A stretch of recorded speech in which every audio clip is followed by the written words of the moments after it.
Hey, Scrabble guy here. This next segment is somewhat advanced, not really for beginners, but it's important to gain an appreciation for the real valuation of your tiles.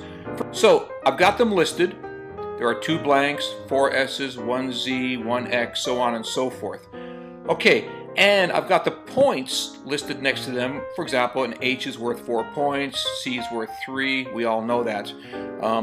Blanks, we have a question mark, obviously we don't know the value of a blank. By the way, I've been meaning to ask, do you like the hat? I made it myself.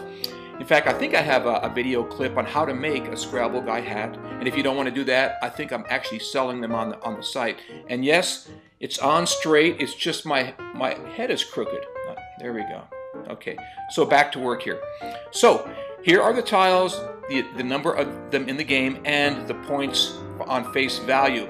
Here's the real thing that you need to appreciate and understand and learn. Just because a Z is worth 10 points from a scoring perspective, its actual value as far as its value and usage in a game is much less than that. The blank's value is rated out at 26 points, and S is 8. What that means is you should get those amounts of points when you play them.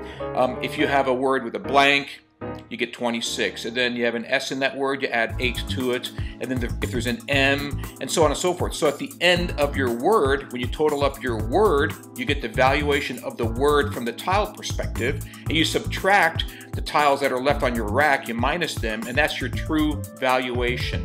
And the reason this is important, it allows you to play off the letters that even though they score big, they don't work well together to allow you to make the plays that ultimately will win you the game, which are the bingos. Look here at the Q. Everyone loves the Q, right? 10 points. The reason it's worth 10 points because you can't play it. There's 15 words, I believe, that have a Q without the U.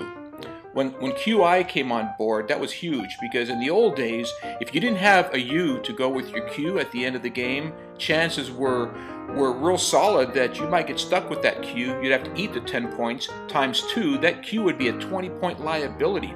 Even here you see it's worth minus 6.8 points in actual practical value.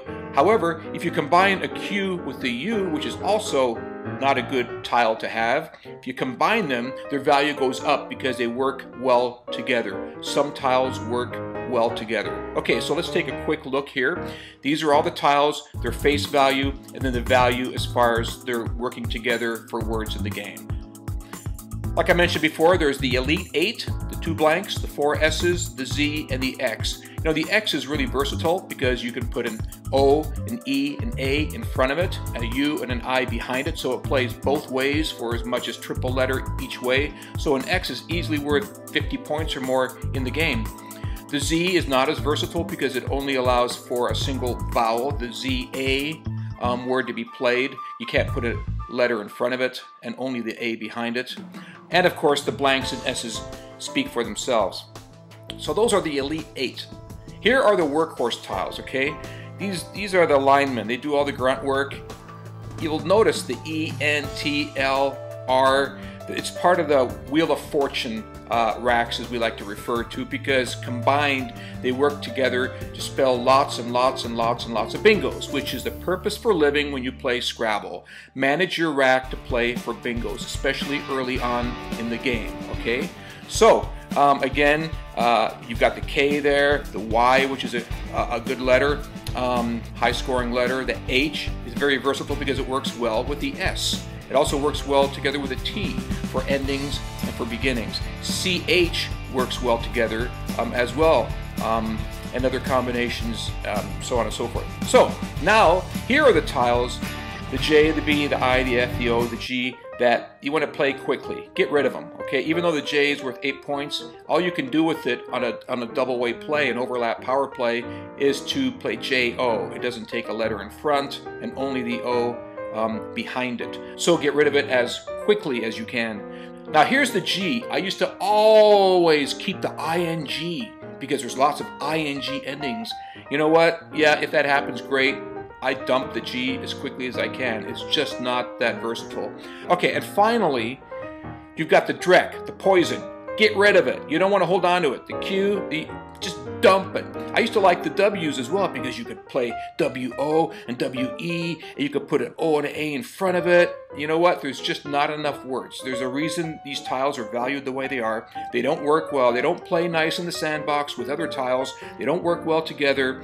Play them off as quickly as you can. So this is actually very cool. Most people really don't look at this when they play. Now the experts do. The top players, the tournament players, the top players in the world, they know this. And because they know which tiles to play and when to play them, that's why they're the top expert champion tournament players in the world. And you know what, Scrabble guy? I'm not one of those players. I got real close at one point. I just never had the discipline. And there was no Scrabble guy around back in those days to teach me all this stuff, okay? So be very thankful for Scrabble guy. Thanks for watching.